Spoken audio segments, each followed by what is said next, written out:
आंखों में पट्टी क्यों बांध रखी है? बोलो मुझे, कहां लेके आ गए? कौन हो तुम लोग? खोलो मुझे।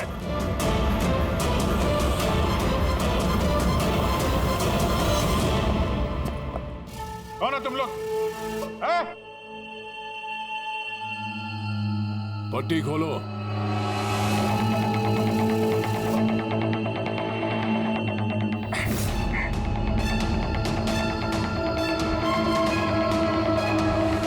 जानते हो किसे किडनैप किया तुमने?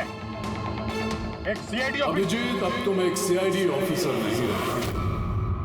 सीनियर इंस्पेक्टर अभिजीत सीआईडी की ड्यूटी से सस्पेंड रहेंगे। डरो मत, तुम्हें हमसे कोई खतरा नहीं। हमें अपना दोस्त समझो। दोस्त? आखिर हो कौन तुम लोग? सब पता चल जाएगा अभिजीत कि हम कौन हैं और तुमसे चाहते क्या हैं।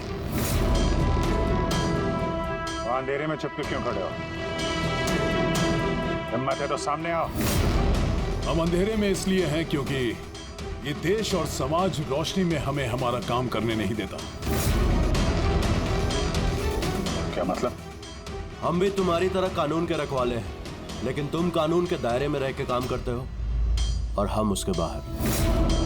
हम सीधा मुजरिमों का इंसाफ करते हैं, न कोर्ट न कचहरी न इंक्वायरी कमीशन, सीधे सजाए मौत। एक मिनट, ये तुम लोग क्या कह रहे हो? मैं कुछ समझ नहीं पा रहा हूं। पहचानते हो इसे? ये तो मालविका है, कहने को सोशलाइट, लेकिन कई आतंकवादी गतिविधियों से जुड़ी हुई है ये। Good, next. Rangan Banga real estate का बिजनेस दिखाने के लिए और उसकी आड़ में ड्रग्स का लेन देन। विलियम? ये तो विलियम है। 7 मर्डर का इल्जाम है इसके ऊपर। That's right.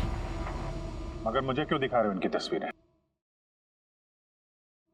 मुझसे क्या चाहते हो? बताते हैं। पहले तुम जरा ये बताओ कि अगर तुम्हें ये पता चले कि इन मुजरिमों को कानून कभी सजा दे नहीं सकता, तब तुम क्या करोगे? अगर इनको कभी सजा नहीं मिल पाई तो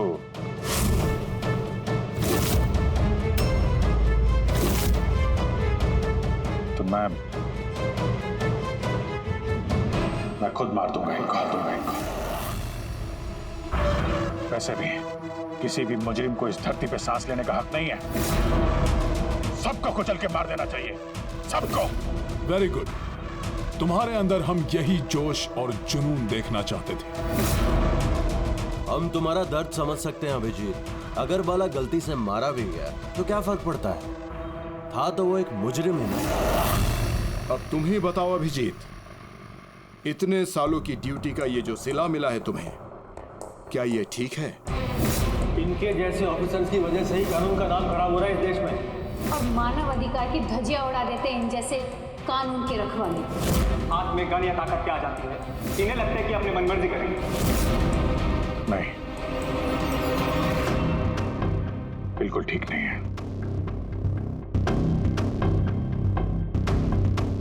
सिर्फ मैं ही जानता हूं सम्मान का घूंट पीने से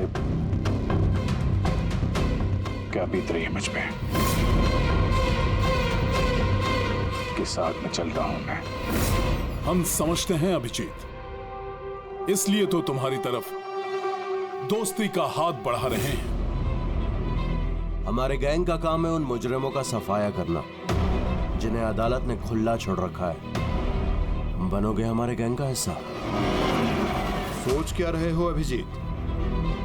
हमारा साथ दोगे या फिर उस सिस्टम का जिसने अनजाने में हुए एक हादसे के लिए तुम्हें सजा दी? मैं नहीं जानता कि तुम लोग कौन हो, पर जब लड़ाई जुर्म और मुजरिमों के खिलाफ है तो अभिजीत का जवाब हमेशा हाँ है। और इससे पहले तुम्हें अपनी वफादारी की परीक्षा देनी होगी। वफादारी की परीक्षा? कौन है आदमी? छगन आज तक 5 औरतों को मार चुका है और अदालत ने इसे दिमागी रूप में बीमार करार देकर रिहा कर दिया। लो रिवॉल्वर और चलाओ गोली।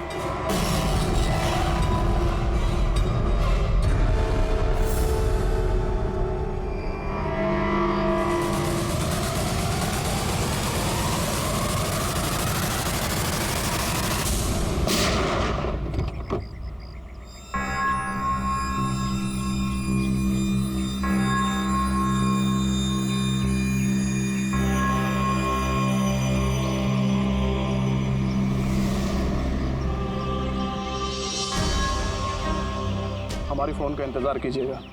और हाँ, जो आपको तकलीफ हुई ना, उसके लिए सॉरी। और एक बात ध्यान में रखिएगा, फ़ोन हमेशा अपने साथ रखिएगा। अगर बाथरूम जाना है तो भी।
मैं आ गया।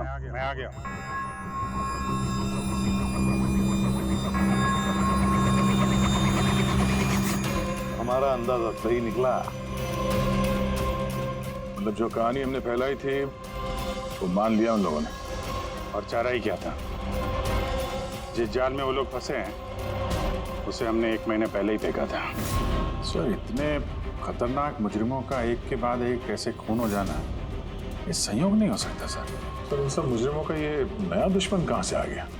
आ गया या आ गए, इन पांचों का कोई एक ही दुश्मन होना जरा मुश्किल लगता है। पर सर, अलग अलग दुश्मन है तो फिर सबने एक साथ हमला कैसे किया? पूरी लोग अलग अलग हो सकते हैं, लेकिन गैंग एक ही है, मकसद भी एक ही, बुरे लोगों का खात्मा करना।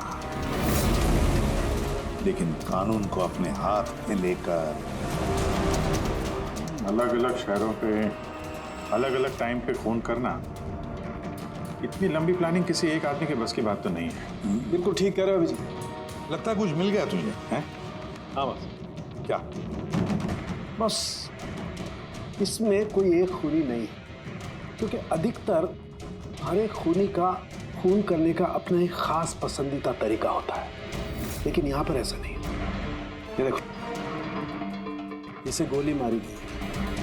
गोली बहुत दूर से मारी गई है, लेकिन गोली सीधी जाकर के दिल में लगी है, 1 इंच भी इधर उधर नहीं। दूसरा, इसे मार्शल आर्ट के किसी एक खास मूव से मारा गया है, बहुत ही खतरनाक, एक झटके में चित। और ये तीसरा मर्डर? ये तीसरा, इसे जहर से मारा गया है। एक खास नुकीली चीज से जहर इंजेक्ट किया गया है, सीधा आर्टरी। जहर तुरंत खून में मिल गया और ये खत्म। तो तीसरा मर्डर भी किसी एक्सपर्ट ने किया है सर? हाँ, ये पहला शार्प शूटर, दूसरा मार्शियल एक्सपर्ट और तीसरा खास तरीके से जहर का इंजेक्शन देने वाला, ये जो भी है, इन्होंने अलग अलग तरीके से जान लेने की ट्रेनिंग पाई है, जैसे कोई स्पेशल एजेंट। और शायद इस गैंग में इस तरह की सोच रखने वाले और भी लोग शामिल होंगे जो समाज से मुजरिमों को मिटाना चाहते हैं। सर अगर ये लोग इतने एक्सपर्ट हैं तो ना ही कोई सुराग छोड़ेंगे ना ही कोई पहचान। इन तक पहुंचेंगे कैसे? लोहा लोहे को काटता है पूर्वी। इन लोगों के गैंग तक पहुंचने का एक तरीका है, बाला की मौत का नाटक। सब कुछ प्लान के मुताबिक चल रहा था सर। फिर उन्होंने मुझे एक आदमी के ऊपर गन तान के ट्रिगर दबाने को कहा। और तुमने ट्रिगर दबा दिया? Yes sir. तुमने ट्रिगर दबा दिया? Yes sir. क्या मतलब है ये सब? हाँ? कहा था ना हमने, तुम्हारी परीक्षा ली जाएगी ये देखने के लिए कि तुम इस काम को अंजाम दे सकते हो या नहीं। मुझे किससे मारना है? एक ऐसा इंसान जो इंसान कहलाने के लायक भी नहीं है, देश के उत्तरी राज्यों में ड्रग्स का धंधा करता है और न जाने इसकी वजह से कितने नौजवान अपनी जिंदगी बर्बाद कर चुके हैं। उसका नाम? अपने आप को बहुत बड़ा बिजनेसमैन समझता है, लेकिन ड्रग डीलिंग ही उसका असली काम है। एक बार वो शहर में वापस आ जाए, बस उसके बाद उसका काम तमाम। नाम? नाम में क्या रखा है? गोली मारने के ठीक 1 घंटा पहले तुम्हें बता दिया जाएगा कि कब और कहां गोली चलानी है। ट्रिगर कैसे दबा दिया? उसे कुछ हो जाता तो, मारा जाता तो? नहीं दया, कुछ नहीं होता। वो गन के वजन से मैंने अंदाजा लगा दिया था, अंदर कुछ गोलियां वोलियां थी नहीं। अभिजीत, अब उनके रंग में इस कदर रंग जाओ कि रत्ती भर तक शक ना करे वो लोग। यही एक तरीका है उन तक पहुंचने का। लेकिन इसके पहले वो कुछ बड़ा अंजाम करें। अगर हम उनके अड्डे तक पहुंच जाएं और उन्हें वहां गिरफ्तार कर लें तो? अगर उनके अड्डे तक पहुंचेंगे कैसे? तुम्हारे आंखों पर तो पट्टी बांध रखी थी।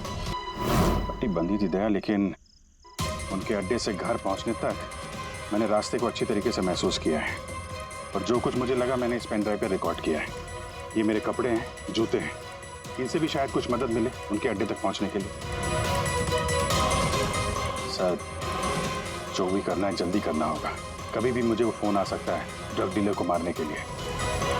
मैं नहीं चाहता कि ऐसा कोई काम करूं जिसकी इजाजत मुझे देश का कानून नहीं देता। जब तक कानून नहीं कहे हम किसी की जान नहीं ले सकते, फिर वो चाहे मुजरिम ही क्यों ना हो।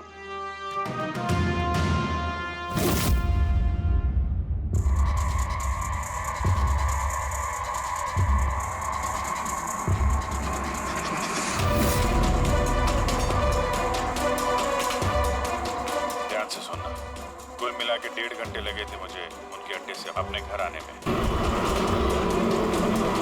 कार की स्पीड 60 के ऊपर नहीं गई होगी। 15 मिनट गाड़ी ट्रैफिक जाम में फंसी हुई थी। 10:50 उस वक्त मुझे किसी की अर्थी जाती हुई सुनाई थी।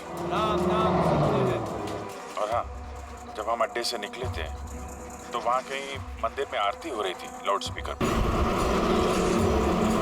कुल मिला के 6 ट्रैफिक सिग्नल पे गाड़ी रुकी थी और कुछ 5 फ्लाईओवर्स थे और हर फ्लाईओवर को क्रॉस करने में करीब 40 से 45 सेकंड लगते। रेलवे स्टेशन और एक फ्लाईओवर के नीचे रेलवे स्टेशन था जहाँ पे ट्रेन की अनाउंसमेंट हो रही थी।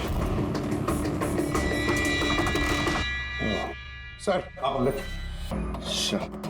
ये देखिए, अनिकेत कुमार सर, सीबीआई ने अभी थोड़े दिन पहले से बातचीत भी की थी। सर, देश के कई जगहों पर ये ड्रग्स का धंधा करता है। अभी कहाँ है? सर, वो फ्रेडी सर देख रहे हैं। ये पैडी है, धान। ओह, ये पैडी है। वो जो तुम अभिजीत की कमीज पर से लेके आई थी वो रेशा, वो एक गनी बैग का रेशा, किसी बोरी का। मतलब पैडी और बोरा, इसका मतलब ये कोई गोदाम है। गोदाम को अपना अड्डा बना रखा है उन लोगों ने। कोई ऐसा गोदाम जहां पर अनाज रखा जाता है या फिर कोई ग्रेन मिल। सर ये रूट लिया उन लोगों ने। ये रूट ठीक वैसा जैसे अभिजीत सर ने बताया था। विरार की तरफ जाता है। गुरजापुरी। हाँ डॉक्टर साहब, क्या अभिजीत को अनाज के गोदाम में रखा गया था? अनिकेत आज सुबह ही ग्रीस से वापस लौटा है, अभी तो ऑफिस नहीं आया। अच्छा, अब गैंग वालों का फोन आएगा अभिजीत को, आएगा फोन।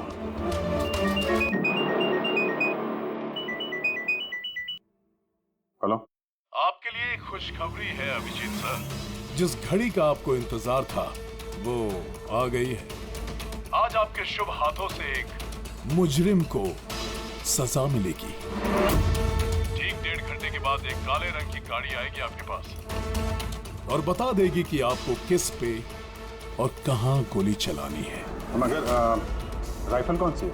क्या फर्क पड़ता है राइफल कौन सी है? आपको तो सीआईडी ट्रेनिंग में हर किस्म की ट्रेनिंग दी जाती है ना। मैंने ट्रेनिंग तो मुझे सारे हथियारों की है, लेकिन मेरे पास सिर्फ एक ही चांस है गोली मारने का। तो अगर मुझे पता हो हथियार कौन सा है तो थोड़ी आसानी होगी। RS 451। Okay, RS 451।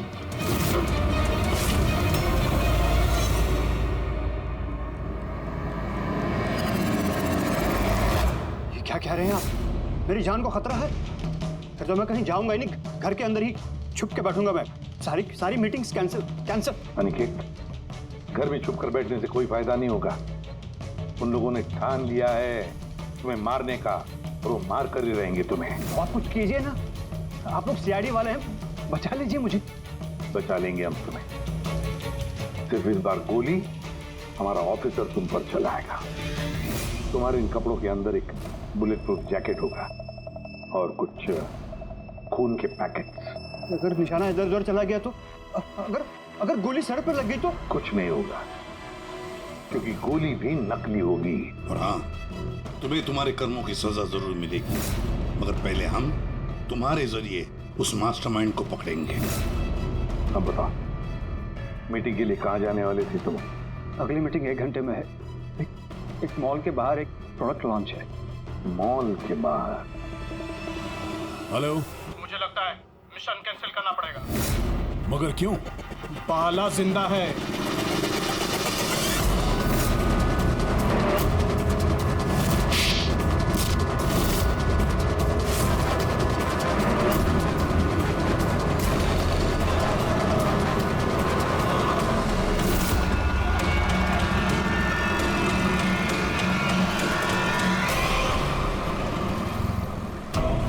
बहुत बड़ा धोखा हुआ हमारे साथ में। अभिजीत के हाथों किसी का खून हुआ ही नहीं है। प्लान कैंसिल नहीं करेंगे आप। सिया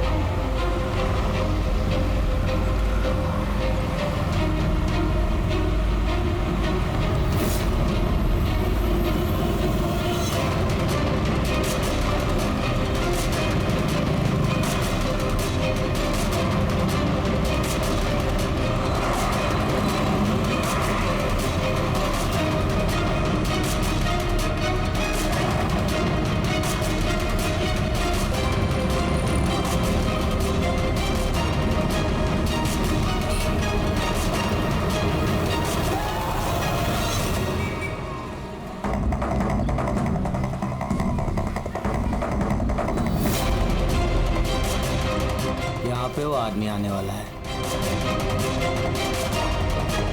पर वो आदमी आया कौन? सब्र रख, पता चल जाएगा। चल तुझे वो जगह दिखाता हूँ जहाँ से तुझे गोली चलानी है उस पर।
एकदम खाली है, कोई भी नहीं है यहाँ पे। हाँ सर, ये वो गोदाम तो नहीं लग रहा है जिसे हम ढूंढ रहे हैं। ओ भाई साहब, कौन है आप लोग? क्या चाहिए? तुम यहाँ पे काम करते हो? ये गोडाउन को इस्तेमाल कर रहा था क्या? यही तो पिछले 2 साल से बंद पड़ा हुआ है और ये घोड़ा में हमारे बॉस को बेच रहे हैं। अब क्या खरीदने आए? अगर ये वो गोडाउन नहीं है तो फिर कौन सा गोडाउन है?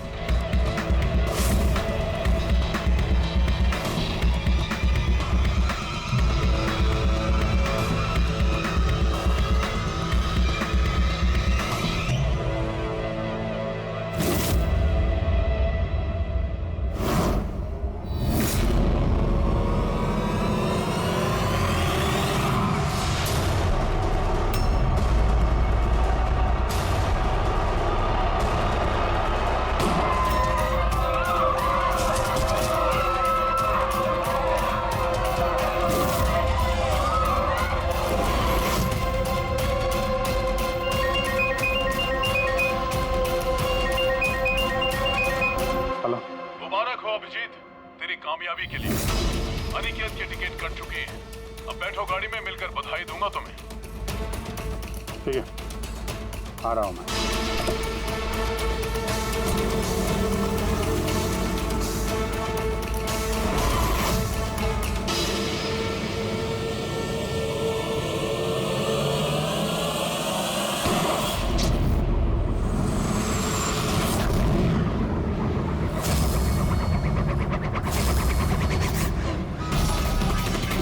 पंकज, पूरा छोड़ना नहीं।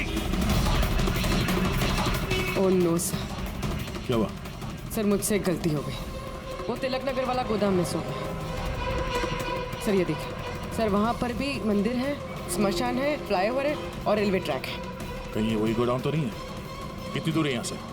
सर ट्रैफिक है तो 40-45 मिनट लगेगा।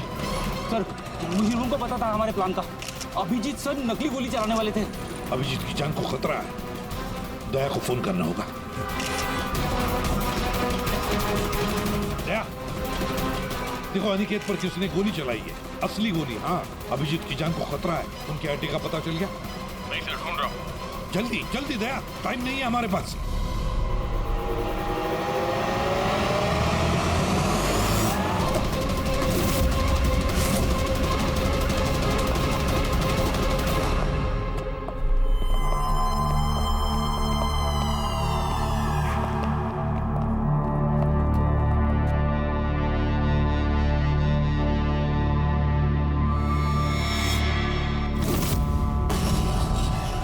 बहुत बहुत बधाई हो तुम्हें। Well done. अनिकेत के मौत की खबर हर न्यूज चैनल पर छा गई।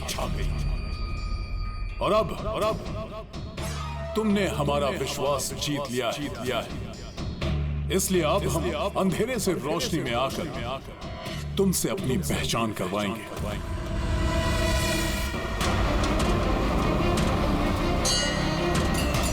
ये मंदिर है।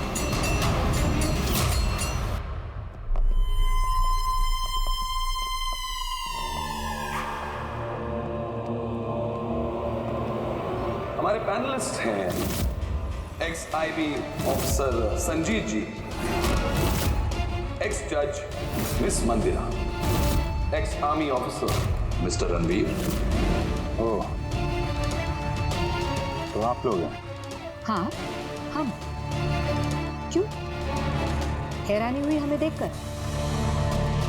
भूल गए उस दिन जब सिर्फ मैंने तुम्हारा समर्थन किया था?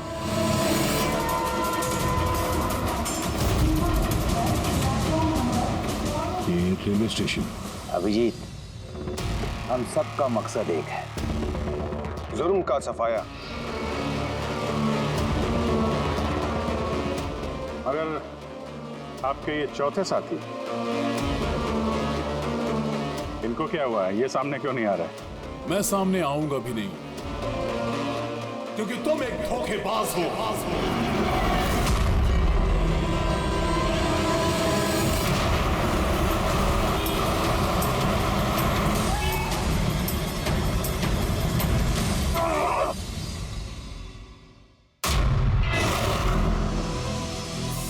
पाला जिंदा है?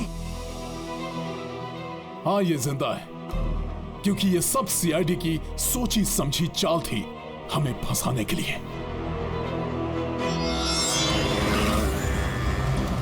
और ये स्मशान भूमि और अनिकेत, वो भी जिंदा होगा। जरूर इस अभिजीत ने उसे नकली गोली मारी होगी। अभिजीत, इस धोखे की सजा सिर्फ मौत है, सिर्फ मौत।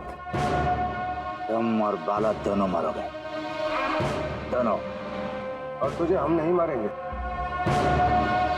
तुझे ये मारेगा। मैं क्यों? क्योंकि एक ईमानदार और बहादुर ऑफिसर को मारना हमारे ईमान के खिलाफ है। चल तू मार, नहीं तो हम तुम्हें मारेंगे। वो तो आप वैसे भी मार दोगे। नहीं, हम तुम्हें एक और मौका देंगे। चलाओ गोली। ले वाला, पिस्तौल ले। ले।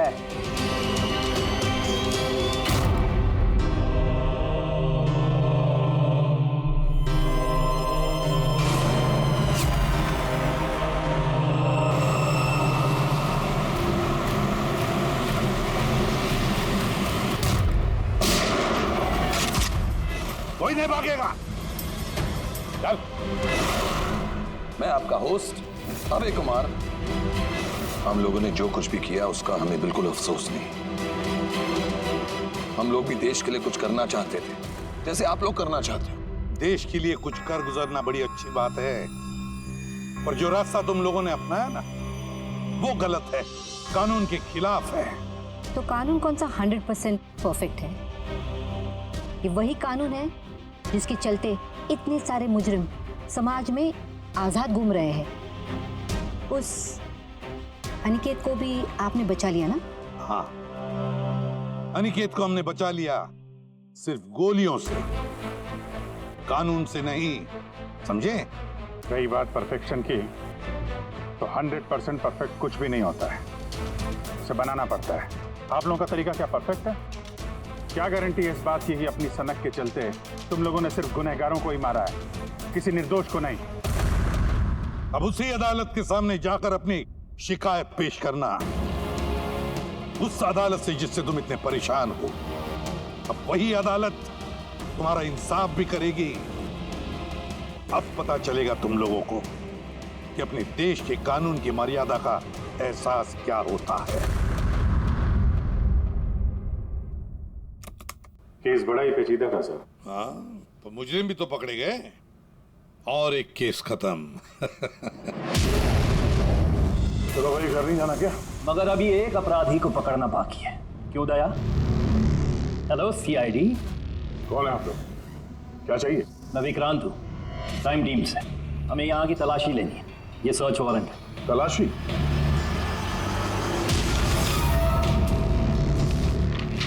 हमारी आप सबसे रिक्वेस्ट है कि आप सब हमारे साथ पूरी तरह से कोऑपरेट कीजिएगा। क्या हम जान सकते हैं कि तलाशी क्यों ली जा रही है? दमन के फांसी वाले केस में आप सबके खिलाफ कंप्लेंट है कि आप सब ने एविडेंस के साथ छेड़छाड़ की थी। दया हमारे पास है, हमारी जेल में। तो अगर दया को बचाना चाहते हो तो पहले मेरे भाई को बचाना होगा, वरना ठीक 4:30 बजे ना सिर्फ मेरे भाई को फांसी होगी, बल्कि सीनियर इंस्पेक्टर दया भी फांसी पर चढ़ेगा। तलाशी शुरू करो। आप सबके फोन रिकॉर्ड्स भी चेक किए जा रहे हैं। अब आप सब पे कड़ी नजर रखी जाएगी।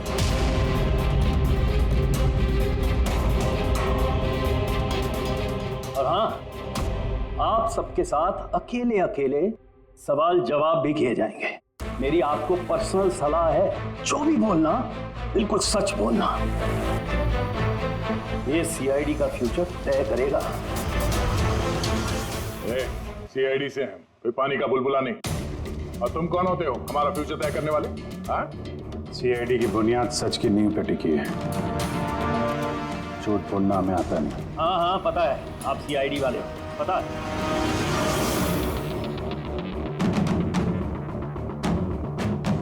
लेकिन आप जो भी हो, कानून से ऊपर नहीं हो।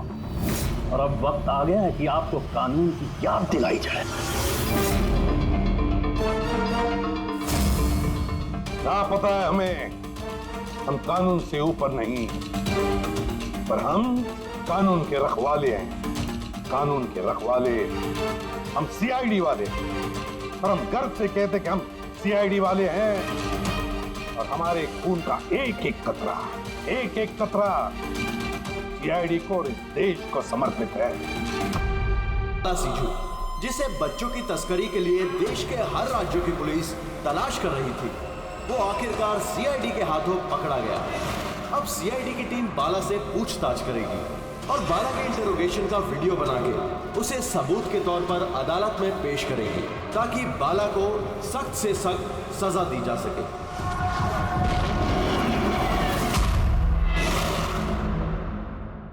एक कप चाय ही मिलेगी? तो बच्चे कहाँ जिन्हें तूने बेचा है? मैंने किसी बच्चे को नहीं बेचा। बच्चे देश में है या विदेश में? मेरी चाय कहाँ है एसीपी साहब? देश में या विदेश में? बाला, उन बच्चों को सही सलामत उनके माँ बाप तक पहुंचाने की कसम खाई है हमने। अगर उनको कुछ हुआ ना, तो तेरे साथ वो करेंगे जो तू सपने में भी सोच नहीं सकता।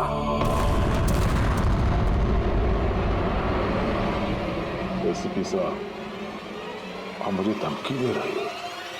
हाँ, शुक्र मना हम लोग हैं तो सिर्फ बात कर रहे हैं। अगर दया होता ना तो क्या कर लेता हूँ? आधा से ज्यादा मेरे लिए चाय बना के लाता हूँ।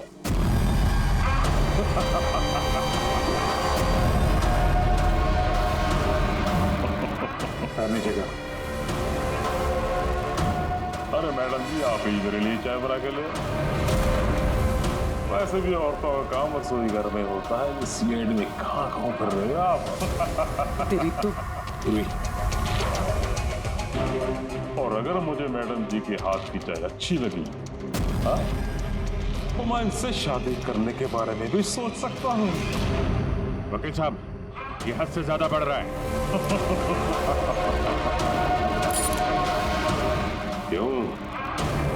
तुझे इतनी प्रॉब्लम क्यों हो रही है भाई? हाँ? तेरा इस मैडम के साथ कोई चक्कर वक्कर है क्या? ये आपने क्या किया? मेरे क्लाइंट पे हाथ उठाया आपने?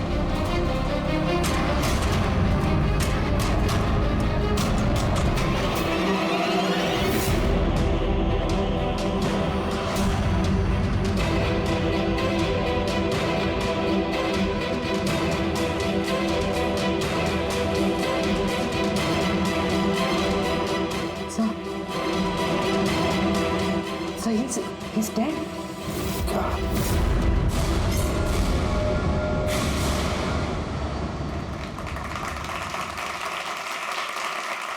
Good evening ladies and gentleman and welcome to सवाल जवाब। मैं आपका होस्ट अभय कुमार आपका स्वागत करता हूं।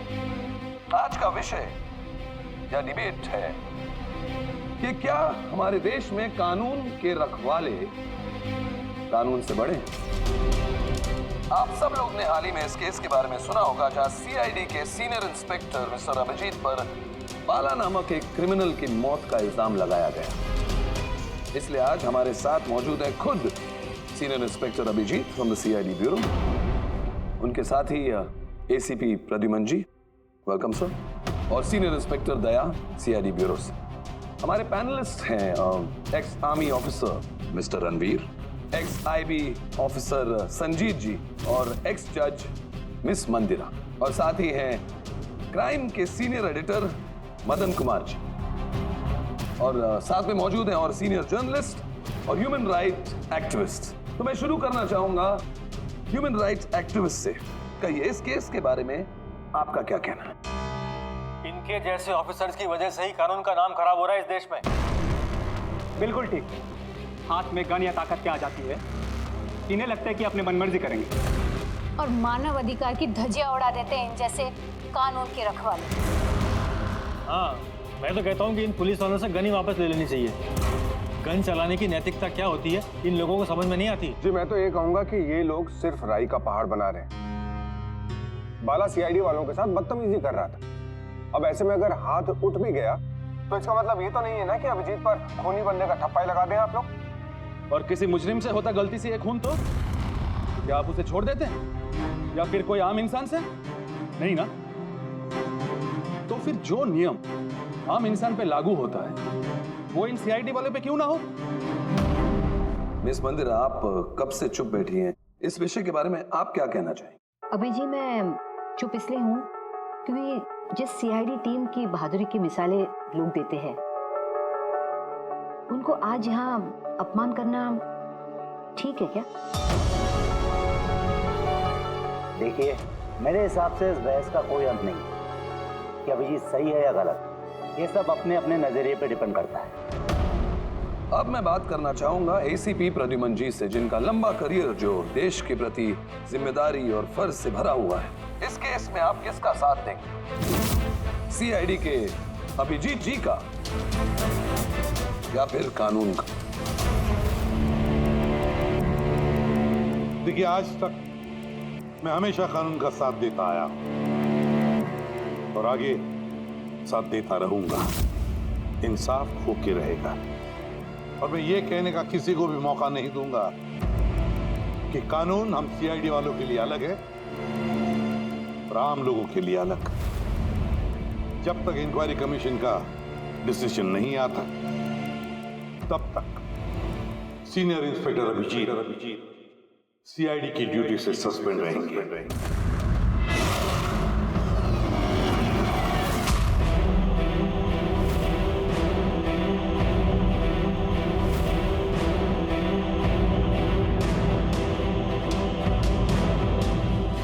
एक मिनट सर।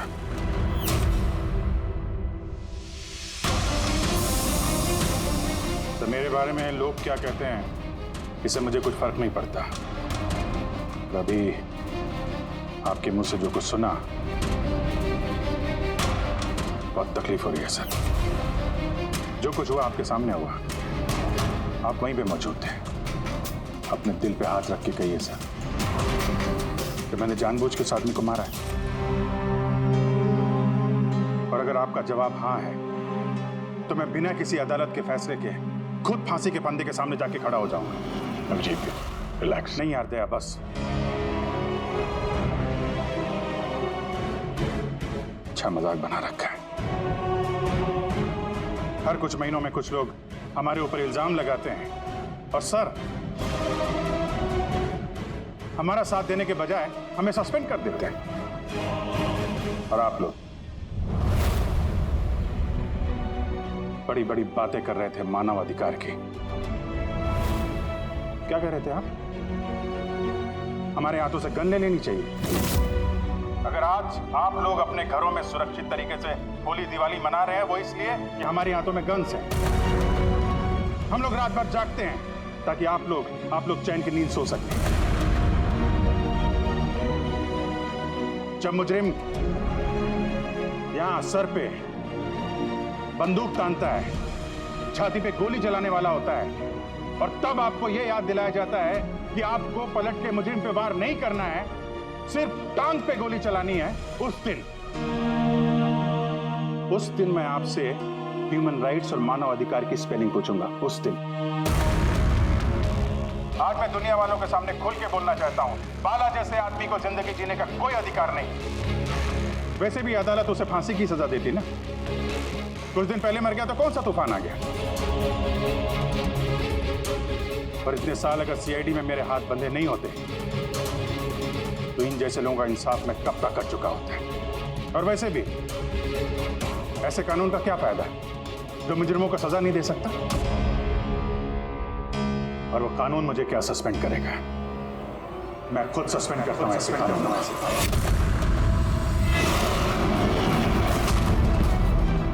दिल में जज्बा और जेब में इस्तीफा लेकर हमेशा घूमता हूं मैं।